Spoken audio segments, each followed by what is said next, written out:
ತಾವೇ ನೋಡಿದಾಗೆ ಇಲ್ಲಿ ಭೀಕರವಾದ ಅಪಘಾತ ಆಗಿರ್ತಕ್ಕಂಥದ್ದು.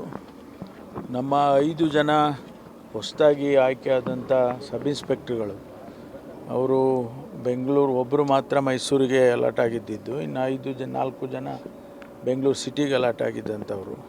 ಅವರೆಲ್ಲೋ ಪ್ರೈವೇಟಾಗಿ ಒಂದು ಬಳ್ಳಾರಿಯಲ್ಲಿ ಮದುವೆಗೆ ಹೋಗ್ತಾಯಿದ್ರು ಕಾಣುತ್ತೆ. ಇಲ್ಲಿ ಲಾರಿಗೆ ಹಿಂದ್ಗಡೆಯಿಂದ ಲಾರಿಗೆ ಹೊಡೆದಿದ್ದಾರೆ. 3 ಜನ ಇಲ್ಲಿ ಸ್ಪಾಟ್ನಲ್ಲೇ ತೀರ್ಕೊಂಡಿದ್ದಾರೆ. ಇನ್ನು 2 ಆಸ್ಪತ್ರೆಗೆ ಸೇರಿಸಿದ್ದಾರೆ. ಅವರಿಗೆ ಟ್ರೀಟ್ಮೆಂಟ್ ಕೊಡ್ತಿದ್ದಾರೆ. ಇದು ಯಾರ್ದು ತಪ್ಪು ಏನು ಅಂತ ಹೇಳೋದಕ್ಕೆ ಭಾಳ ಕಷ್ಟ. ಯಾಕೆಂದರೆ ಅವರು ಲಾರಿ ಸ್ಲೋ ಆಗಿ ಹೋಗ್ತಿತ್ತು ಅಂತೇಳಿ, ಆಮೇಲೆ ಹಿಂದ್ಗಡೆಯಿಂದ ಅವರು ಹೈ ಸ್ಪೀಡಲ್ಲಿ ಬಂದು ಹೊಡೆದಿದ್ದಾರೆ ಅಂತ ಹೇಳಿ ಈಗ ನಮಗೆ ಮೇಲ್ನೋಟಕ್ಕಾಗಿರ್ತಕ್ಕಂಥ ಮಾಹಿತಿಗಳು. ಅದರಿಂದ ಮೊದಲನೇದಾಗಿ ಅದು ದುರದೃಷ್ಟಕರ.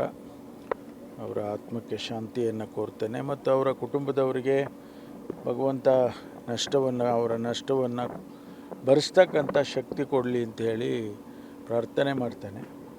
ನಾವು ಸರ್ಕಾರ, ಇಲಾಖೆ ಯಾವ ರೀತಿ ಅವರ ಕುಟುಂಬಕ್ಕೆ ಸಹಾಯ ಮಾಡಬೇಕು ಅವೆಲ್ಲವನ್ನು ಕೂಡ ನಾವು ಮಾಡ್ತೇವೆ. ಕಾನೂನು ಪ್ರಕಾರ ಯಾವ ರೀತಿ ಸಹಾಯ ಮಾಡಬೇಕು ಅವ್ರನ್ನ ಮಾಡ್ತೀವಿ. ಅವರು ರಜೆ ಹಾಕಿದ್ದಾರೆ. ಅವರು ಆನ್ ಡ್ಯೂಟಿ ಅಂತ ಹೇಳಿ ಬರೋದಿಲ್ಲ ಅಂತ ಹೇಳಿ ಅನಿಸುತ್ತೆ.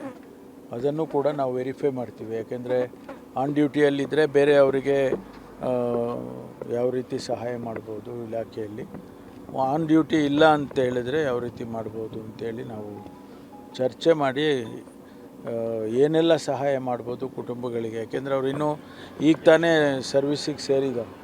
ಮೊನ್ನೆ ತಾನೇ ತಮ್ಗೆ ಗೊತ್ತಿದ್ದಾಗೆ 545 ಸಬ್ ಇನ್ಸ್ಪೆಕ್ಟ್ರುಗಳಿಗೆ ರಿಕ್ರೂಟ್ಮೆಂಟ್ ಮಾಡಿ, ಮತ್ತು 400 ಜನರಿಗೆ ರಿಕ್ರೂಟ್ಮೆಂಟ್ ಮಾಡಿ, ಅವ್ರನ್ನೆಲ್ಲ ಟ್ರೈನಿಂಗ್ ಹಾಕಿ ಈಗ ತಾನೇ ಟ್ರೈನಿಂಗ್ ಮುಗಿಸ್ಕೊಂಡು ಅವರಿಗೆ ಬೆಂಗಳೂರು ಸಿಟಿಗೆ ನೇಮಕ ಮಾಡಿತ್ತು. ಹಾಗಾಗಿ ಅವರು ಇನ್ನು ಫ್ರೆಷರ್ಸ್, ಅವರ ಕುಟುಂಬದವರು ಅವ್ರ ಮೇಲೆ ಅವಲಂಬಿಸಿರ್ತಾರೆ. ಅದರಿಂದ ಸರ್ಕಾರ ಅದನ್ನು ಭಾಳ ಮಾನವೀಯತೆ ದೃಷ್ಟಿಯಿಂದ ನೋಡಿ ಏನು ಸಾಧ್ಯ ಆಗುತ್ತೋ ಅದೆಲ್ಲವನ್ನು ಮಾಡ್ತೇವೆ.